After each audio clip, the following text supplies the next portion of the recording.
Hi there, this is David and welcome to my full review of One Piece Odyssey, released for the PlayStation 4, PlayStation 5, PC, and Xbox. Before we get started, I would like to thank Bandai Namco for an early access copy of the game in order to provide you this review. I went ahead and I got it for my PlayStation 5, so that is the footage that you do see here. While the year has just begun, this one was actually one of my most anticipated titles of this entire year, so I was stoked to play it, and I got right down into the nitty-gritty. And now, after playing it non-stop for days, I am here to tell you all about it. Full disclosure, I have never watched a single One Piece television show, nor have I read any of those comics. So for any of you out there new to the One Piece series like I am, rest assured that this is its own standalone adventure, and you can still enjoy it without really knowing who any of these characters are. You're thrown straight into the action right from the get-go, beginning with a cutscene where a water spout engulfs and destroys your ship, and you're left marooned on the mysterious island of Wafford. At the very beginning, your crew is separated as Brook, Zoro, and Nami are all missing, so your first goal is to go off and find them. Enter One Piece's rendition of King Kong, with Nami as the damsel in distress. So you rush off to save her, only to be upstaged by Zoro. But sadly, Brook is still missing. Apparently, his spirit separated from his body whenever it sunk to the bottom of the ocean, so unfortunately, he and Frank will not be traveling with you at the beginning, but you do get to have some fun controlling everybody else. After rescuing Nami, some thieving little bitch steals your straw hat and then goes and steals all of your powers too. Strangely enough, your party is A-okay with this situation because, number one, she's a girl and this is an anime, and number two, her parrot died like 1,000,000 years ago. Give me a break. My eyes about rolled out of my head whenever I heard about her motivation. Luffy needs to use his Gum powers and strangle the life out of this little bitch for stealing your powers and bringing you back down to level 1, but whatever. Once she takes your powers, they materialize into cubes, which are then scattered throughout the island, and it's up to you to go and get those cubes back. And that there is really the main plot of the game. You're going to be exploring the island, defeating the elemental colossuses, and then once you do, you'll get some powers back. Then, you'll be going into Memoria and unlocking more powers from your fuzzy memories.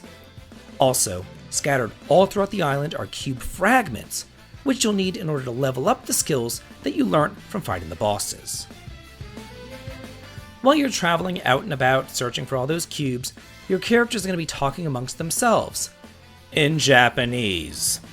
You see, there is no English voice acting here, and honestly, because of this, I pretty much ended up ignoring everything that they said in dungeons, or during puzzles, or well, just out running around the field and the towns. I can't read and explore at the same time. I would have to stop and then read what they were saying. So it's really such a shame that there's no English voice acting here. Of the various cons of the game, not having English voice acting is easily the most egregious one. Otherwise, exploration is superb. You're given a mini-map! And there's also a larger map of the region for reference as well. So finding your destination is easy and simple. Then, scattered all over the place are little magnifying glasses that you can examine for bits of lore, fun dialogue, and world building. Also, you're going to be finding tons of sparklies all over the place for healing items, as well as the crafting that companies love to shove down our throats nowadays. There are treasures to be had as well, and most of the time, those hold your primary form of equipment, accessories. And after about 10 or so hours of play, you'll get access to fast travel, which greatly reduces all of your needs for backtracking too. The crux of the exploration comes from Luffy's Gum powers, where he's able to use his outstretched arms, similar to like a grappling hook, and fly on over to far-off areas, and here is really where you get to go off the beaten path and find those hidden treasures, and also fight those monsters that are worth bonus experience. Each character has their own skill that they can use outside of battle though, like Chopper who can crawl into tiny crevices, Zoro who can break down barriers, and Sanji who can find food. Encounters occur on screen, and you're able to sneak up on them in order to get a surprise attack. Each enemy occupies one of 4 zones. Each of your party members occupies a zone as well, though you can switch your characters around the battle screen at will. Only characters within an enemy zone can attack those enemies there, but there are some skills that will hit all enemies, and there's also long-range skills that can also attack enemies outside of your zone. Once the enemies in one character's zone are killed, they can then move to a different zone in order to help the other guys out. But that's not really the main thing about the battle system. The main thing, and really to me the kind of main downfall, is the weapon triangle system. Each character and enemy is assigned to one of 3 attributes: power, speed, or technique, and you need to attack your enemies with the appropriate character in order to deal the most damage. Normally this wouldn't be a big deal, I mean it's kind of like Fire Emblem.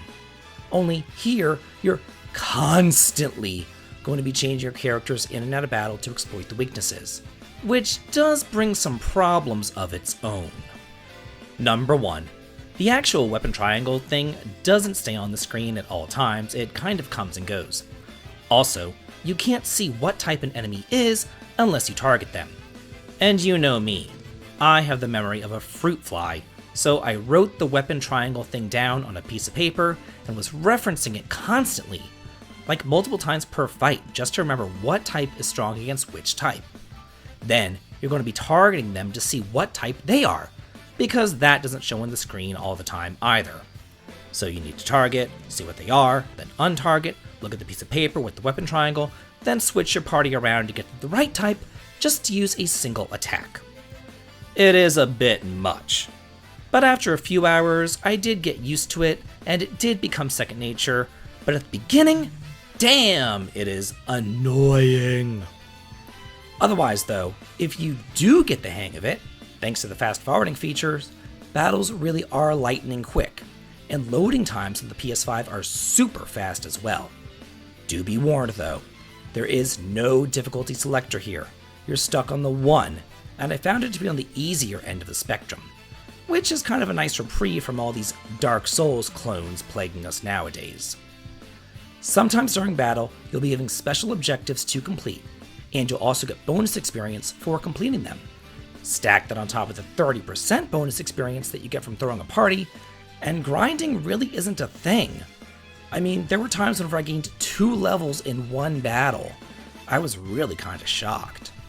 When you're in the memories, replaying the events from the show, the game does a really good job of introducing you to any new characters, because Lim will use a memory cube to give a quick 1 minute or so cutscene to get her and you back up to speed. Also, there are memory cubes which you can unlock to play short movies giving you much needed background information on the characters and locales, and these are optional for you. Side quests abound as well. Anyone with a blue indicator above their head has one, and you can track your progress through the use of objectives, as well as the bounty board, where you can track down and fight bandits for some extra money. Though, to be honest, I found money to be completely useless for the most part. It's not like you're actually going to be buying any weapons or armor, it's pretty much just items only. While earlier I did allude to the fact that it's a bit on the easier side, harder bosses will come into play as you get further along in the game, especially in Memoria, and then even worse, when your party is separated in the Hysteria memory fragments. There, the difficulty really ramps up, so if you're looking for a challenge, you will find them there. However, the vast majority of the game still does veer to the easier side. Now though, let's talk about some negatives. For the first few hours, there were way too many cutscenes and not enough gameplay. I mean, there were many times when there was a cutscene, and then I walked literally 1 step, and then another cutscene started. That's ridiculous. Also, I feel like the running speed is far too slow, and really, they should have introduced the fast travel much sooner in the game, because the backtracking at the beginning can be a bit ridiculous. And finally, not to beat a dead horse, but if you're going to be releasing a game in the West, it needs to have English voice acting, full stop. Especially here. I mean, there are already English voice actors readily available for these characters on the TV show. All told though, I really did have nothing but fun with this game. This is a classic JRPG for fans of classic JRPGs. If you like the Dragon Quest series, One Piece, any kind of turn-based combat, or just a cute, fun exploration type game, then you're going to find a lot to love here. Well, that's it for my review of One Piece Odyssey. I do know that the demo's out now, so I want you to tell me what you thought of the game. Let me know in the comments. And if you like this video or want to join the channel, please consider supporting me over on Patreon for exclusive videos and early access to my content, heading on over to Twitch for some streaming fun, or coming on over to my Discord to chat and hang out. The links to them all can be found in the video description. This has been David, and if you like this, please like, comment, and subscribe, and have a good day.